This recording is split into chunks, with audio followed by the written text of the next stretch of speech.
Hi guys, welcome back to my channel. இன்றைக்கி நம்ம என்ன பார்க்க போகிறோம் அப்படின்னா ஆஃப்டர் எஃபெக்ட்ஸ் அப்படின்னா என்ன, இதை வந்து எப்போ கிரியேட் பண்ணாங்க, இதை எதுக்கு யூஸ் பண்ணுறோம், இதோட இன்டர்ஃபேஸை பற்றி தான் இந்த வீடியோவில் நம்ம பார்க்க போகிறோம். இதை தொடர்ந்து அடுத்தடுத்து ஆஃப்டர் எஃபெக்ட்ஸ் பிகினர் டியூட்டோரியல் வந்து நான் கண்டினியூஸாக போடுவேன். இது ஒரு சீரியஸ் மாதிரி இருக்கும். மறக்காமல் ஆஃப்டர் எஃபெக்ட்ஸ் முழுமையாக லேர்ன் பண்ணணும் அப்படின்னா இந்த சேனலை போய் சப்ஸ்கிரைப் பண்ணி வச்சுக்கோங்க. இப்போ வாங்க இந்த வீடியோக்குள்ளே போகலாம். Let's start.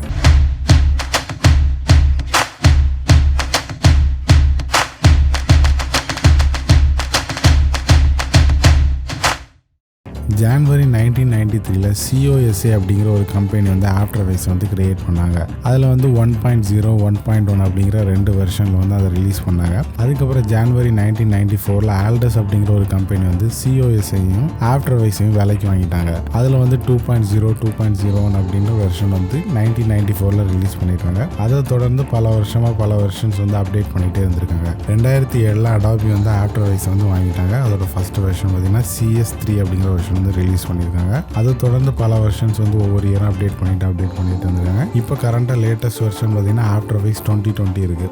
இதுதான் ஹையஸ்ட் டைப் இருக்கக்கூடிய வெர்ஷன்.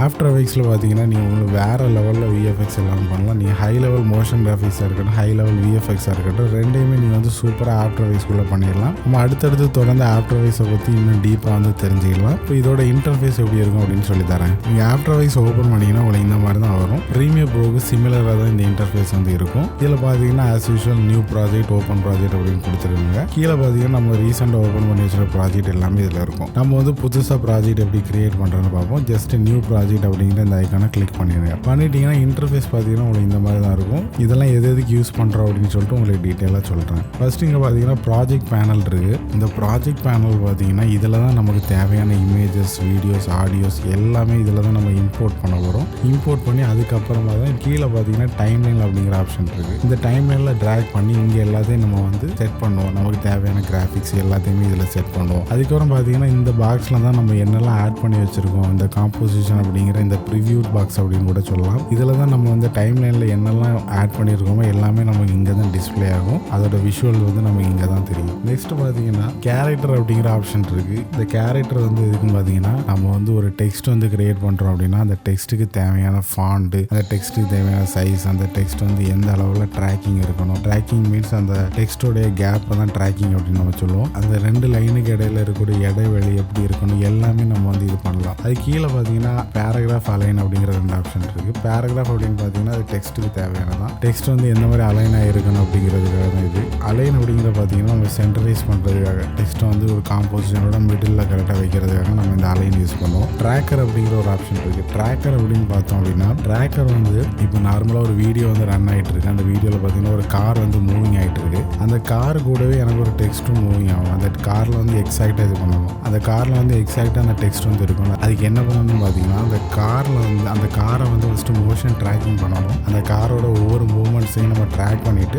ரெண்டாவது நம்ம ஈஸியாகவே அதில் வந்து டெக்ஸ்ட் ஆட் பண்ணிடலாம். இதை அடுத்தடுத்த டியூட்டோரியலாக நம்ம ஒவ்வொன்றா பார்க்கலாம். நெக்ஸ்ட் இதில் மேலே இருக்கக்கூடிய இந்த டூல்ஸ் எல்லாம் எதுக்கு யூஸ் பண்ணுறோம் அப்படின்னு சொல்லிட்டு நம்ம பார்ப்போம். ஃபஸ்ட்டு அதுக்கு பார்த்தீங்கன்னா உங்களுக்கு வந்து இது வந்து ஆக்சஸ் பண்ணுறதுக்கு எந்த ஆப்ஷனுமே இல்லை. நம்ம வந்து நியூ காம்போசிஷன் வந்து ஃபஸ்ட்டு கிரியேட் பண்ணணும். காம்போசிஷன் அப்படிங்கிறது ஒன்றும் இல்லை. நம்ம வீடியோ வந்து எந்த ரெசல்யூஷனில் ஒர்க் பண்ண போகிறோம், அதோட ஃப்ரேம் ரேட் என்ன, அதோட பேக்ரவுண்ட் கலர் என்ன எல்லாத்தையும் செட் பண்ணுறது அந்த காம்போசிஷன். மொத்தமாக சொல்லணும்னா அந்த ரெசல்யூஷனை நம்ம செட் பண்ணுறது தான். இது பண்ணுறதுக்கு 2-3 ஆப்ஷன்ஸ் இருக்குது. இந்த ப்ராஜெக்ட் பேனலில் ரைட் கிளிக் பண்ணி நியூ காம்போசிஷன் கிளிக் பண்ணலாம். அப்படி இல்லைன்னா நீங்கள் நியூ காம்போசிஷன் அப்படிங்கிற இந்த ஐக்கான் இருக்குது, இதையும் கிளிக் பண்ணலாம். இல்லைன்னா கீழே வந்தீங்கன்னா உங்களுக்கு வந்து கிரியேட் நியூ காம்போசிஷன் அப்படிங்கிற ஆப்ஷன் இருக்குது, இதை கிளிக் பண்ணலாம். அப்படி இல்லைன்னா மேலே இந்த காம்போசிஷன் இருக்குது, இதை கிளிக் பண்ணி நியூ காம்போசிஷன் கிளிக் பண்ணிடலாம். இப்போ நான் இதை கிளிக் பண்ணுறேன். இந்த மாதிரி ஒரு பாக்ஸ் வரும். இதில் வந்து காம்போசிஷனோட நேம் கேட்குது. நான் ஜஸ்ட் ட்ரை அப்படின்னு ட்ரை பண்ணுறேன். பண்ணிவிட்டு ப்ரீசெட் அப்படிங்கிற ஆப்ஷன் இருக்குது. நான் இப்போ கஸ்டம் ப்ரீசெட் கொடுத்துருக்கேன். இது வந்து நான் வந்து கஸ்டமாக ஒரு ரெசல்யூஷன் கொடுத்துருக்கேன். இதில் பார்த்தீங்கன்னா உங்களுக்கு நிறைய ரெசல்யூஷன் வந்து டிஃபால்ட்டாகவே கொடுத்துருக்காங்க. உங்களுக்கு ஒயிட் ஸ்க்ரீன் வந்து கொடுத்துருக்காங்க. HD TV அதுதான் நார்மலாக நம்ம யூஸ் பண்ணுறது. HDV 1080 29.976 ஃப்ரேம் ரேட்டில் இருக்குது. இதில் வந்து நமக்கு எது தேவையோ நம்ம வந்து யூஸ் பண்ணிடலாம். இப்போ வந்து HD TV 1080 24 ஃப்ரேம் வந்து ஜஸ்ட் கிளிக் பண்ணுறேன். இப்போ பார்த்தீங்கன்னா ரெசல்யூஷன் வந்து செட் ஆகிடுச்சு ஆட்டோமேட்டிக்காக. பிக்சல் ரேஷியோ வந்து நீங்கள் எதுவும் சேஞ்ச் பண்ண வேண்டாம். ஃப்ரேம் ரேட் வந்து உங்களுக்கு எவ்வளோ தேவையோ நீங்கள் வந்து கொடுத்துக்கலாம். உங்களுக்கு 120 வரைக்கும் நீங்கள் யூஸ் பண்ணிக்கலாம். அதுக்கப்புறம் பார்த்தீங்கன்னா ஸ்டார்ட் டைம் டைம் வந்து இது கண்டிப்பாக 0 தான் இருக்கணும். எண்டு டைம் உங்களோட டியூரேஷன் வந்து உங்களுக்கு இந்த காம்போசிஷனோட லெங்த் வந்து எவ்வளோ தூரம் ஆனால் நீங்கள் எவ்வளோ தூரம் ஒர்க் பண்ணுவீங்க அப்படிங்கிறது. இதில் வந்து நான் 4 நிமிஷம் அப்படின்னு கொடுத்துருக்கேன். உங்களுக்கு எவ்வளோ வேணுமோ கொடுத்துக்கலாம். 10 செகண்ட் கொடுத்துக்கலாம், 20 செகண்ட் கூட கொடுத்துக்கலாம். பேக்ரவுண்ட் கலர் நீங்கள் விருப்பத்துக்கு ஏற்றவாறு கொடுத்துக்கலாம். இந்த டியூரேஷன் டைம் வந்து நீங்கள் கொடுத்ததுக்கு அப்புறம் கூட நீங்கள் சேஞ்ச் பண்ணிக்கலாம். இப்போ ஜஸ்ட் ஓகே கொடுக்குறேன். இங்கே வந்து காம்போசிஷன் கிரியேட் ஆகிடுச்சு. கீழே பார்த்தீங்கன்னா இந்த டைம் லைனில் எவ்வளோ நிமிஷம் இருக்குது அப்படின்னு சொல்லிட்டு காட்டுது. இந்த டைம் நீங்கள் ரெண்டாவது சேஞ்ச் பண்ணணும் அப்படின்னு நினச்சிங்கன்னா மேலே காம்போசிஷனில் போய்ட்டு அகெயின் காம்போசிஷன் செட்டிங்கை கிளிக் பண்ணிவிட்டு நீங்கள் வந்து இதில் தேவையான ரெசல்யூஷன் இது எல்லாத்தையும் நீங்கள் திரும்பவும் சேஞ்ச் பண்ணிக்கலாம். நெக்ஸ்ட் நான் இந்த ப்ராஜெக்ட் பேனலில் ஒரு வீடியோ வந்து இம்போர்ட் பண்ணி காட்டுறேன். இதை ஜஸ்ட் ரைட் கிளிக் பண்ணி இம்போர்ட் அப்படிங்கிற ஆப்ஷன் இருக்குது. இதை கிளிக் பண்ணி ஃபைல் அப்படிங்கிற ஆப்ஷன் இருக்குது. இதை கிளிக் பண்ணாலும் போதும், இல்லை ஜஸ்ட் டபுள் கிளிக் பண்ணிங்கனாலும் ஓப்பன் ஆகும். இப்போ உங்களுக்கு தேவையான ஃபைல்ஸ் எந்த லொக்கேஷனில் இருக்கோ அந்த லொக்கேஷன் போயிட்டு ஜஸ்ட் கிளிக் பண்ணிவிட்டு இம்போர்ட் அப்படின்னு கொடுத்தீங்கன்னா ஆட்டோமேட்டிக்காக இதில் வந்து இம்போர்ட் ஆகிடும். இது வந்து நமக்கு இந்த ப்ரிவியூவில் வந்து தெரியாது, ஏன்னா நம்ம டைம் லைனில் வந்து இதை ஆட் பண்ணணும். இதை ஜஸ்ட் ட்ராக் பண்ணி இந்த டைம் லைனில் ட்ரா பண்ணுங்கள். பண்ணிட்டீங்கன்னா இது வந்து ஆட் ஆகிடுச்சு. நெக்ஸ்ட் இந்த மேலே இருக்க டூல் எல்லாம் பார்த்துக்கலாம். நான் யூஸ் பண்ணுற வெர்ஷன் பார்த்தீங்கன்னா ஆஃப்டர் வைஸ் 2020 யூஸ் பண்ணுறேன். உங்களுக்கு வந்து இதோட லோ வெர்ஷன் யூஸ் பண்ணிங்கன்னா இன்டர்வைஸ் கொஞ்சம் டிஃப்ரென்ஸாக இருக்கும். இந்த டூல் பார்த்தீங்கன்னா ஃபஸ்ட்டு செலெக்ஷன் டூல் அப்படிங்கிற ஆப்ஷன் இருக்குது. இதை தான் நம்ம மோஸ்ட் ஆஃப் த டைம் வந்து கண்டிப்பாக யூஸ் பண்ணுவோம். இது எதுக்குன்னு பார்த்தீங்கன்னா இதை கிளிக் பண்ணிவிட்டு நான் இப்போ ட்ராக் பண்ணேன்னா இந்த காம்போசிஷன் சைஸில் இருந்து இந்த வீடியோ வந்து மூவ் ஆக ஆரம்பிச்சு இந்த மாதிரி ஆகுது. ஓகேங்களா? உங்களுக்கு இந்த மாதிரி மூவ் பண்ணணும் அப்படின்னா நீங்கள் வந்து இந்த செலெக்ஷன் டூலை யூஸ் பண்ணிக்கலாம். அதுக்கு பக்கத்தில் பார்த்தீங்கன்னா இந்த ஹேண்ட் டூல் அப்படிங்கிற ஆப்ஷன் இருக்குது. இது எதுக்குன்னு பார்த்தீங்கன்னா இது டோட்டலாக அந்த காம்போசிஷனோடய மூவ் ஆகும். நீங்கள் வந்து ஏதாவது ஒரு ஏரியாவில் ஒர்க் பண்ணிட்டு இருக்கீங்க அப்படின்னா ஜூம் பண்ணி நீங்கள் அப்போ இந்த ஹேண்ட் டூலை யூஸ் பண்ணிங்கன்னா அது வந்து காம்போசிஷனை எந்த வகையிலும் அஃபெக்ட் பண்ணாது. அந்த மாதிரி யூஸ் பண்ணுறது இந்த ஹேண்ட் டூல் நீங்கள் யூஸ் பண்ணிக்கலாம். அதுக்கப்புறம் பார்த்தீங்கன்னா ஜூம் டூல் அப்படின்னு ஆப்ஷன் இருக்குது. இதை யூஸ் பண்ணி நம்ம வந்து இது பண்ணிக்கலாம், ஜூம் இன் பண்ணி பார்த்துக்கலாம். ஆல்ட்டை ஹோல்டு பண்ணிங்கன்னா உங்களுக்கு வந்து ரெடியூஸ் ஆகும். இது ஜஸ்ட் ஸ்க்ரோல் பண்ணிங்கன்னா கூட ஜூம் இன் ஜூம் அவுட் பண்ணி வச்சுக்கலாம். நெக்ஸ்ட் பார்த்தீங்கன்னா ரொட்டேஷன் டூல் இருக்குது. இதை செலக்ட் பண்ணிவிட்டு இந்த காம்போசிஷனை கிளிக் பண்ணி ரொட்டேட் பண்ணிங்கன்னா உங்களுக்கு அதை செலக்ட் பண்ணி வச்சுருக்க இந்த லேயர் வந்து இங்கே ஆட்டோமேட்டிக்காக ரொட்டேட் ஆக ஆரம்பிச்சிடும். நெக்ஸ்ட் இருக்குது பார்த்தீங்கன்னா கேமரா டூல் அப்படிங்கிற இது இருக்குது. கேமரா டூல் அப்படின்னா 2Dயில் இருக்கிறத நம்ம 3Dயாக மாற்ற போகிறோம். அது வந்து ஒரு கேமரா மூவ்மெண்ட் கிடைக்கும். அதை எப்படி கிரியேட் பண்ணுறது? நார்மலாக பார்த்தீங்கன்னா இந்த கேமரா ஆப்ஷனை கிளிக் பண்ணி நீங்கள் இதில் கிளிக் பண்ணிங்கன்னா அந்த கேமராவோட இம்பாக்ட் வந்து நமக்கு இதில் தெரியாது.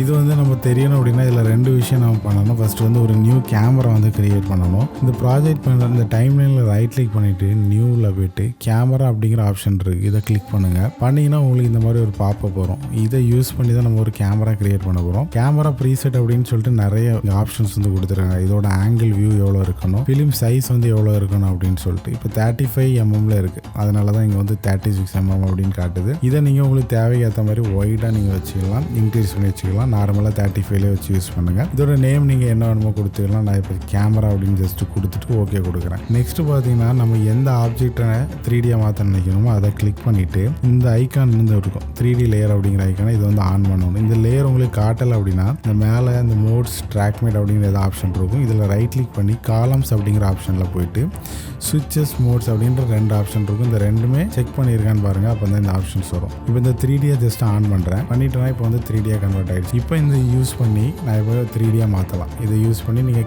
கீ ஃப்ரேம்ஸ் யூஸ் பண்ணி கேமரா மூவ்மெண்ட்ஸ் வந்து கொடுக்கலாம். அது எப்படிங்கிறத நம்ம ஃபியூச்சரில் வந்து பார்ப்போம். நெக்ஸ்ட் பார்த்தீங்கன்னா ரெக்டாங்கிள் டூல் இருக்குது. இதை ஹோல்டு பண்ணணும் அப்படின்னா நிறைய ஆப்ஷன்ஸ் வந்து எலிப்ஸ் ஆப்ஷன், பாலிகான் ஆப்ஷன் அந்த மாதிரி இருக்குது. இது எதுக்குன்னு பார்த்தீங்கன்னா உங்களுக்கு ஏதாவது ஷேப் வரைது வேண்டி யூஸ் பண்ணிடலாம். நீங்கள் இதை ட்ரா பண்ணி ஏதாவது ஷேப் கிரியேட் பண்ணுறதுக்கு இதில் வந்து நான் இப்போ என்ன குறிப்பிட்ட கலர் ஏதாச்சும் கொடுக்கணும் அப்படின்னா கொடுத்து நீங்கள் வந்து ஷேப்பிங் பண்ணி வச்சுக்கலாம். அந்த ஷேப்புக்கு அனிமேஷன் கூட நீங்கள் பண்ணிக்கலாம். அதுக்காக இந்த இது யூஸ் ஆகும். அதுக்கப்புறம் பென் டூல் அப்படின்ட்டு இருக்குது. நீங்கள் வந்து பென் டூல் எதுக்குன்னு பார்த்தீங்கன்னா குறிப்பிட்ட ஷேப்ஸ் வந்து நிறைய இடத்துல இருக்காது. ஒரு எக்ஸாக்டாக ஒரு ஷேப்பை ட்ரா பண்ணணும் அப்படின்னா இந்த பென் டூலை யூஸ் பண்ணி வந்து நீங்கள் வந்து எக்ஸாக்டாக அந்த ஆப்ஜெக்ட் வந்து வரையலாம். அதுக்காக தான் இந்த பென் டூல் வந்து நம்ம யூஸ் பண்ணுறோம். நெக்ஸ்ட் பார்த்தீங்கன்னா டெக்ஸ்ட் டூல் இருக்குது. இதை ஜஸ்ட் கிளிக் பண்ணிவிட்டு உங்களுக்கு காம்போசிஷனில் எங்கே டெக்ஸ்ட் வேணுமோ நீங்கள் கிரியேட் பண்ணிடலாம். உங்களுக்கு தேவையான நேம் வந்து கொடுங்க. அதுக்கு தேவையான கலர்ஸ் வந்து ஜஸ்ட் கண்ட்ரோல் கொடுத்து செலக்ட் பண்ணிவிட்டு கேரக்டர் அப்படிங்கிற ஆப்ஷனில் போய்ட்டு அதுக்கு தேவையான ஃபாண்ட் எல்லாமே நீங்கள் செலக்ட் பண்ணிடலாம். இப்படி தான் நம்ம டெக்ஸ்ட் வந்து கிரியேட் பண்ணலாம். இப்போ டைம் லைனில் பார்த்தீங்கன்னா ஒரு வீடியோ வந்து ஆட் பண்ணி வச்சுருவோம். இது வந்து பேசிக்காக நம்ம எப்படி வந்து ஒரு மூவ்மெண்ட் கொடுக்குறது அப்படிங்கிறது தான் பார்க்க போகிறோம். இந்த ஆரோ கிளிக் பண்ணிங்கன்னா உங்களுக்கு ட்ரான்ஸ்ஃபார்ம் அப்படிங்கிற ஆப்ஷன் வரும். இதை கிளிக் பண்ணிங்கன்னா உள்ளே வந்து உங்களுக்கு நிறைய ஆப்ஷன்ஸ் வந்து கொடுத்துருக்காங்க. இது 3Dங்கிறனால எக்ஸ்ட்ராவே நிறைய ஆப்ஷன்ஸ் இருக்கும். இது ஒரு 2Dயாக இருந்துச்சு அப்படின்னா உங்களுக்கு கம்மியான ஆப்ஷன்ஸ் தான் இருக்கும். இப்போ நான் 2Dலே வச்சுருக்கேன். ஆங்கர் பாயிண்ட் அப்படிங்கிறத ஃபஸ்ட் பார்ப்போம். இப்போ வந்து இந்த ஆங்கர் பாயிண்ட்டை கிளிக் பண்ண நீங்கள் பார்த்தீங்கன்னா உங்கள் வீடியோட சென்டரில் இந்த மாதிரி ஒரு டாட் வரும். நீங்கள் இது எதுக்குன்னு பார்த்தீங்கன்னா இந்த ஆங்கர் பாயிண்ட் வந்து இப்போ எக்ஸாக்டாக சென்டரில் இருக்குது. இப்போ இந்த மையமாக வச்சு தான் நம்ம ஒரு மூவ்மெண்ட் கொடுக்குறதா இருக்கட்டும், ரொட்டேஷன் கொடுக்குறதா இருக்கட்டும், இதை தான் மைய புள்ளியாக வச்சு எல்லாமே மூவ்மெண்ட் கிடைக்கும். அதுக்காக தான் இந்த ஆங்கர் பாயிண்ட் யூஸ் பண்ணுறோம். இதை நீங்கள் தேவைக்கு ஏற்ற மாதிரி ஆங்கர் பாயிண்ட்டை மூவ் பண்ணி யூஸ் பண்ணி பண்ணிடலாம். அது கீழே பார்த்தீங்கன்னா பொசிஷன் ஆப்ஷன் இருக்குது. இதை யூஸ் பண்ணி நீங்கள் வந்து பொசிஷன் பண்ணி வச்சுக்கலாம் இந்த இதை. அதுக்கப்புறம் ஸ்கேல் ஆப்ஷன் இருக்குது. ஸ்கேலை யூஸ் பண்ணி நீங்கள் இது பண்ணலாம். Just zoom in zoom out பண்ணி உங்களுக்கு தேவைக்கு ஏற்ற மாதிரி இதை வச்சுக்கலாம். ரொட்டேஷன் ஆப்ஷன் அதே மாதிரி தான், உங்களுக்கு தேவைக்கு ஏற்ற மாதிரி இதை வந்து ரொட்டேட் பண்ணி வச்சுக்கலாம். அது கீழே ஒப்பாசிட்டி ஆப்ஷன் இருக்குது. இதை ஜஸ்ட் ரெடியூஸ் பண்ணிங்கன்னா உங்களுக்கு வந்து அந்த வீடியோட ஒப்பாசிட்டி லெவல் வந்து கம்மியாகும். இது எல்லாத்தையும் ஓப்பன் பண்ணுறதுக்கு நமக்கு நார்மலாக ஷார்ட் கட்ஸே இருக்குது. இந்த வீடியோவை கிளிக் பண்ணிவிட்டு எஸ் அப்படின்னு டைப் பண்ணிங்கன்னா உங்களுக்கு ஸ்கேல் ஆப்ஷன் வரும். பி அப்படின்னு டைப் பண்ணிங்கன்னா பொசிஷன் ஆப்ஷன் வரும். ஆர் அப்படின்னு டைப் பண்ணிங்கன்னா ரொட்டேஷன் ஆப்ஷன் வரும். டி அப்படின்னு டைப் பண்ணிங்கன்னா ஒப்பாசிட்டி ஆப்ஷன் வரும். ஏ அப்படின்னு டைப் பண்ணிங்கன்னா ஆங்கர் பாயிண்ட் வரும். இதை யூஸ் பண்ணி ஷார்ட் கட்டாக நீங்கள் வந்து ஈஸியாகவே இதை யூஸ் பண்ணலாம். ஓகே கைஸ், இன்னைக்கு வந்து டியூட்டோரியல் நான் எவ்வளோ தான் பண்ணியிருக்கேன். இதோட கண்டினியூஷன் வந்து நெக்ஸ்ட் எபிசோடில் நான் கண்டினியூஸாக போடுவேன். ஆஃப்டர் வைஸை எப்படி இன்னும் அதிகமாக யூஸ் பண்ணுறது அப்படிங்கிறத. இந்த வீடியோ உங்களுக்கு யூஸ்ஃபுல்லாக இருக்கும் நம்புறேன். இந்த வீடியோ பிடிச்சிருந்தா லைக் பண்ணுங்கள், கமெண்ட் பண்ணுங்கள். ஆஃப்டர் வைஸ் யாருக்கா லேர்ன் பண்ணணும் அப்படின்னா மறக்காமல் இந்த வீடியோ வந்து உங்களுக்கு ஷேர் பண்ணுங்கள். நான் வந்து திங்கள், புதன், வெள்ளி இந்த 3 நாளையும் வீடியோ வந்து அப்லோட் பண்ணுவேன். இனி மண்டே உங்களை இன்னொரு வீடியோவில் சந்திக்கிறேன். Until that, bye from Ameen.